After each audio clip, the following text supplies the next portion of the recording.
தலைப்பு: சுயத்தின் மறுபிறப்பு, சாதாரணத்திலிருந்து உச்சிக்கு ஒரு பயணம். ஒரு துடிப்பான அனுபவத்தை உருவாக்க நான் அதை 8 குறிப்பிடத்தக்க அத்தியாயங்களாக பிரித்துள்ளேன். இந்த பேச்சு வெறும் வார்த்தைகளின் தொகுப்பு மட்டுமல்ல, ஒரு மனிதனின் பிறப்பிலிருந்து உச்சிக்கு ஒரு மன மற்றும் ஆன்மீக. அத்தியாயம் 1: விழிப்புணர்வு. என் அன்பான நண்பர்களே, உலகம் எவ்வளவு கடினமானது என்பதை உங்களுக்குச் சொல்ல நான் இன்று இங்கு வரவில்லை. வெளியே போராட்டம் இருப்பதை நாம் அனைவரும் அறிவோம். உங்களுக்குள் இருக்கும் தூங்கும் சிங்கத்தை உங்களுக்கு நினைவூட்ட நான் இங்கு இருக்கிறேன். நம் வாழ்க்கை வெற்று பலகைகளாக தொடங்குகிறது.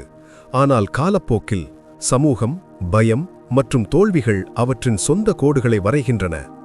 பேனா நம் கையில் இருப்பதை நாம் மறந்துவிடுகிறோம். உங்கள் வாழ்க்கையை மாற்றுவது ஒரு அதிசயமல்ல, அது ஒரு தேர்வு.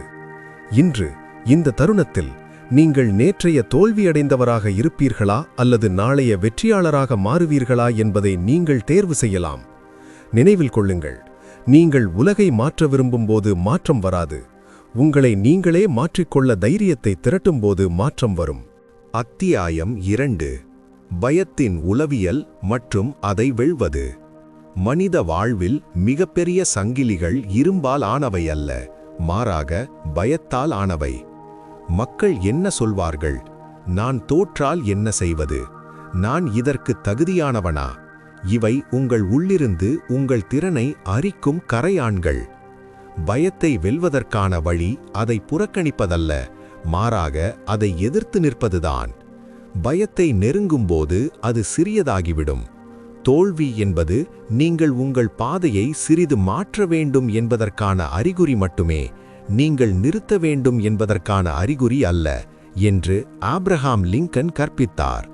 பயம் என்பது ஒரு கற்பனை மட்டுமே, அதே நேரத்தில் உங்கள் தைரியம். அத்தியாயம் 3: நோக்கத்தின் சக்தி. நோக்கம் இல்லாத வாழ்க்கை முகவரி இல்லாத உரை போன்றது. அது ஒருபோதும் எங்கும் சென்றடைவதில்லை.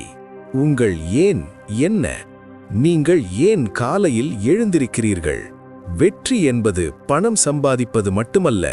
வெற்றி என்பது உங்கள் ஆர்வத்தை உங்கள் தொழிலாக மாற்றும்போது நீங்கள் காணும் அமைதி. இரவில் உங்களை விழித்திருக்க வைக்கும் அளவுக்கு உங்கள் இலக்குகளை பெரிதாக ஆக்குங்கள். சிறியதாக இலக்கு வைப்பது ஒரு குற்றம். நீங்கள் சந்திரனை இலக்காக கொண்டு தவறவிட்டால் குறைந்தபட்சம் நீங்கள் நட்சத்திரங்களில். அத்தியாயம் 4: ஒழுக்கம், திறமையின் எரிபொருள். உலகம் தோல்வியடையும் திறமையானவர்களால் நிறைந்துள்ளது. ஏனென்றால் அவர்களுக்கு ஒழுக்கமில்லை. திறமை கதவுகளை திறக்கலாம், ஆனால் அந்த அறையில் தங்குவதற்கு ஒழுக்கம் தேவை. ஒழுக்கம் என்பது உங்களுக்கு தேவையில்லாத போது கூட தேவையானதை செய்வதாகும். ஒவ்வொரு காலையிலும் ஒரு சிறிய முயற்சி 1 வருடம் கழித்து மகத்தான முடிவுகளை தருகிறது. சோம்பேறித்தனம் உங்கள் மோசமான எதிரி.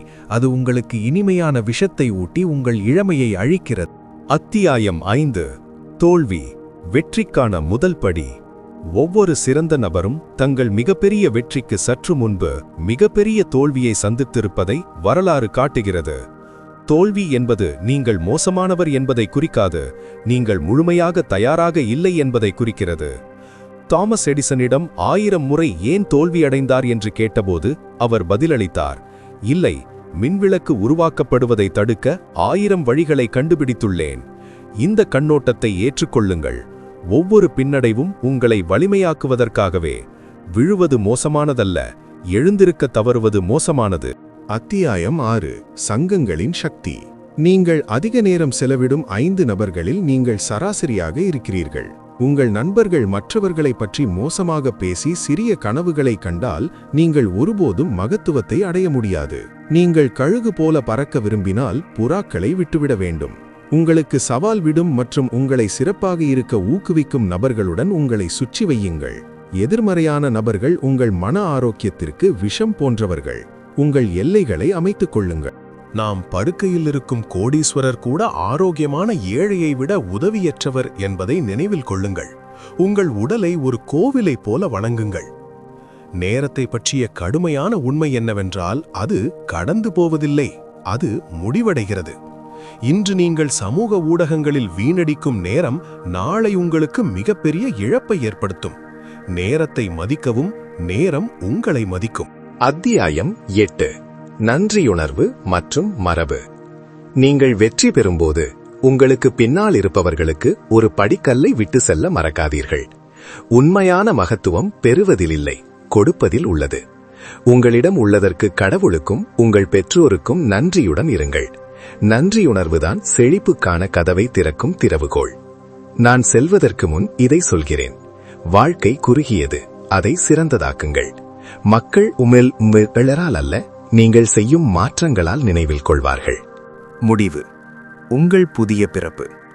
இன்று நீங்கள் இந்த இடத்தை விட்டு வெளியேறும்போது ஒரு புதிய நபராக வெளியேறுங்கள். கடந்த காலத்தை விட்டுவிடுங்கள். உங்கள் சொந்த விதியின் எஜமானர் நீங்கள். எழுந்து உங்கள் இடுப்பை கட்டிக்கொண்டு உங்கள் கனவுகளை நோக்கி ஓடுங்கள். உலகம் உங்களுக்காக காத்திருக்கிறது.